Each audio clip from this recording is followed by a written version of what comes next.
Well, more than 400,000 Canadian youth live with some sort of disability, and for activities like trick-or-treating tomorrow, they've experienced roadblocks. But thanks to an Oakville teen and her family, she is making a difference for all. Sienna, Rich Padula, welcome back to CP24 Breakfast, kind of our annual chit-chat ahead of Halloween. But what you're doing with Treat Accessibly and helping all these kids out, getting a good trick-or-treating experience, what has it been like for you, Sienna, over the years? I mean, you came up with this concept with your parents sort of around the kitchen table. You see where it's gotten to now. What's it like? It's incredible to see the growth and support that this movement has, and to see the difference that it makes, because it's not just on Halloween. It takes into play in their daily lives, and it's just heartwarming. Yeah, Halloween can kind of be a launch point to sort of open up that conversation, I suppose, keep it going here. You've also been taking this south of the border this year as well. I'm really interested about your American expansion as well. Tell us about that.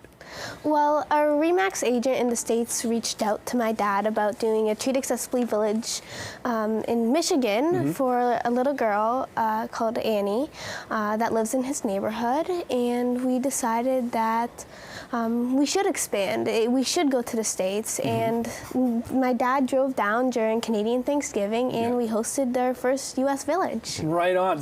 That's amazing. Rich, I see you looking very admiring your daughter and what she's accomplished here. What is this like, A, as a parent, to see what your daughter is accomplishing, and B, I know you're part of the strength behind this as well here, to see, you know, over the last several years what this has become? Now I'll start choked up right away. But tough question. It's wonderful to see our daughter get to see that her dream can change a tradition across Canada and now starting in the United States. And it's wonderful for other kids to see that as well. Yeah. And to know that they can have an impact on their culture and community. And as a parent, I'm in awe. Yeah, it's pretty remarkable. And you're also getting corporations on board here. This year, I know you've got Pet Valu and RE/MAX. Tell us about that sort of partnership with Treat Accessibly. Well, we got Pet Valu as one of our sponsors. They're actually distributing all our signs across Canada this year in over 700 locations. So behind you, you can see our Take One units. Yep.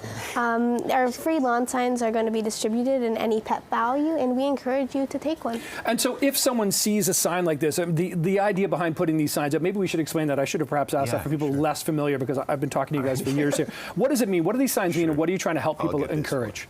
Yeah, so any home that trick-or-treats can treat accessibly. 90% of the barriers are removed for children with all disabilities by treating outside of your house and having some non-edible treats. We have other tips on our website, but the free lawn sign identifies your home as accessible. It acts like the bat signal, and by doing that, odds are you're supporting a family on your street or in a street nearby that you never knew you were supporting, because there are so many invisible disabilities. A child might not be able to say thank you or trick-or-treating, and we prepare you on how to deal with that.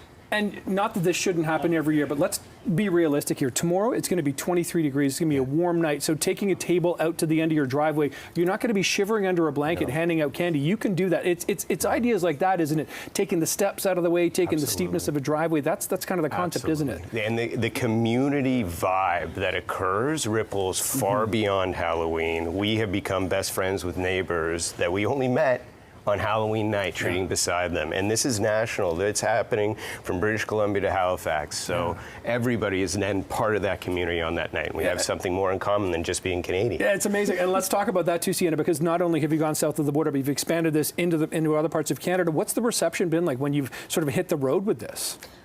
Everybody's loved participating in this. I've actually this year attended the Calgary, Edmonton, and St. Albert villages with my dad, and it's incredible to see, because I've been to the Toronto ones and I've been to the Hamilton ones, and to see such a larger pool of people be so engaged and so excited to participate in the movement. I mean, people were getting ready at 7 a.m. for a 1 o'clock event. Isn't that amazing? Yeah. Well, listen, it's amazing work what you're doing. Great to see you again this year. Happy Halloween, and let's hope everyone treats accessibly. Nice to see both of you. Have a great Halloween. Happy Halloween. Thank you for all you do.